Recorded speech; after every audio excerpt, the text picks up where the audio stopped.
Salut les apnéistes. Alors, je vous fais une petite vidéo pour éviter, quand on est en piscine, la théorie pendant des heures et des heures et des heures.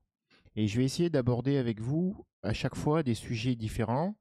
Dites-moi, hein, c'est des vidéos qui ne sont pas mises en ligne, qui sont juste pour vous, hein, mais dites-moi en commentaire si ça vous intéresse de cette vidéo, si ça vous intéresse qu'on aborde à chaque fois des sujets comme ça on peut aussi en discuter dans les commentaires. Le but, c'est pas d'avoir de la visibilité ou quoi que ce soit, hein. C'est pour que en piscine, où on a de l'eau qui est plutôt froide, on ait le temps de pratiquer, hein. Et une fois qu'on est en piscine, eh bien, on a déjà vu l'aspect théorique dans ces vidéos-là que je vais vous partager au fur et à mesure. À chaque fois, donc ça va être un sujet différent. Et ça va nous permettre de mettre en pratique des choses sans qu'on ait forcément besoin de les aborder en permanence, que vous, de votre côté, vous puissiez un petit peu travailler tout ça et y réfléchir euh, en dehors de l'apnée. Donc, une des notions primordiales, c'est le palmage. Le palmage, c'est ce qui est le plus important. On verra plus tard euh, plein d'autres détails là-dessus. Mais là, j'ai trouvé une vidéo super intéressante. Ça va être assez rapide, qui vous explique justement la position qu'on doit avoir sous l'eau. Vous allez voir que là, il n'y a pas grand-chose à en redire. Mais par contre, on a beaucoup de choses à en apprendre. Donc on y va direct. Donc là, c'est une vidéo YouTube, hein, tout simplement. Hop. Alors, c'est une vidéo YouTube qui est où on va voir Alexei Molchanov. Alexei Molchanov, hein, c'est l'actuel champion du monde en profondeur. C'est peut-être le meilleur apnéiste qu'on ait jamais eu. Et que ce soit en bipalme, en monopalme, sans palme, etc., etc. Et là, il est sur un entraînement piscine. Vous pouvez voir qu'il est derrière le plongeur que l'on voit là. Et on va regarder un petit peu sa position. Et après, on va la décrypter. Regardez là. C'est lui qu'on voit passer. Et si on n'est pas dans le parfait, on n'est pas loin.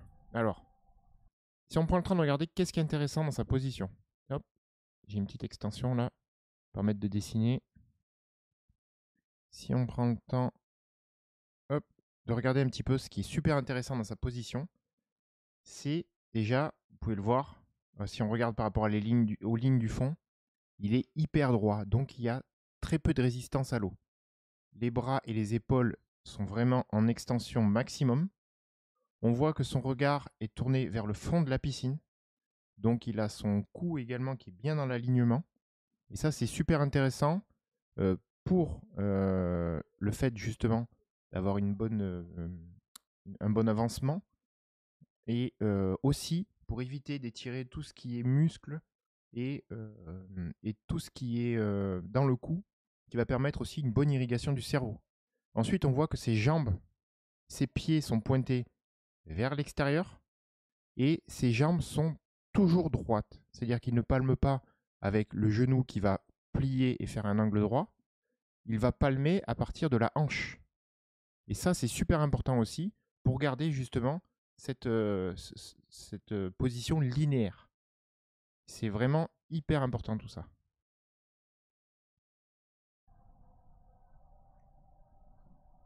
Vous avez vu, c'est hyper fluide. Et du coup, ça lui demande peu d'efforts pour pouvoir avancer facilement parce qu'il a tout le temps sa propre propulsion qui bénéficie de cette position. Là, on voit aussi un virage. Hop, virage. On va l'analyser aussi le virage parce que ça fait partie de la position sous l'eau.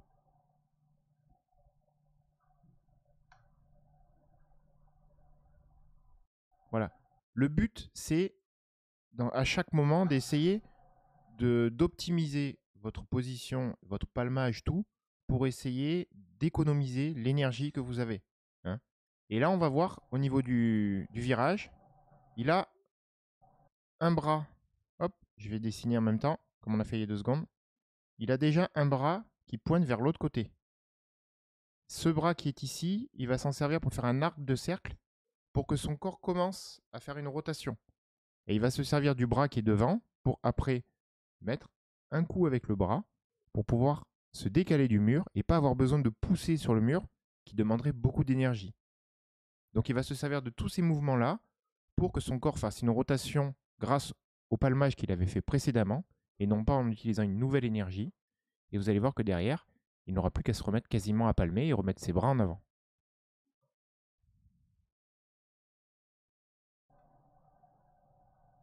Hop, là le bras qui donne un petit coup pour le décaler et il se remet à palmer.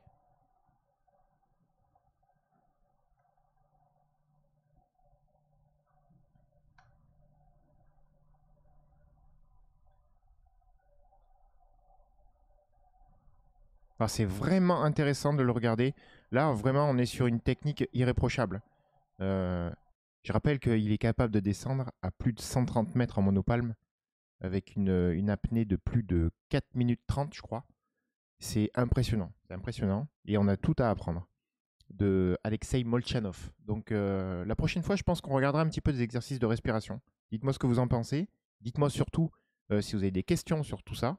Et puis, comme ça, on se revoit dans la piscine. Ciao, ciao.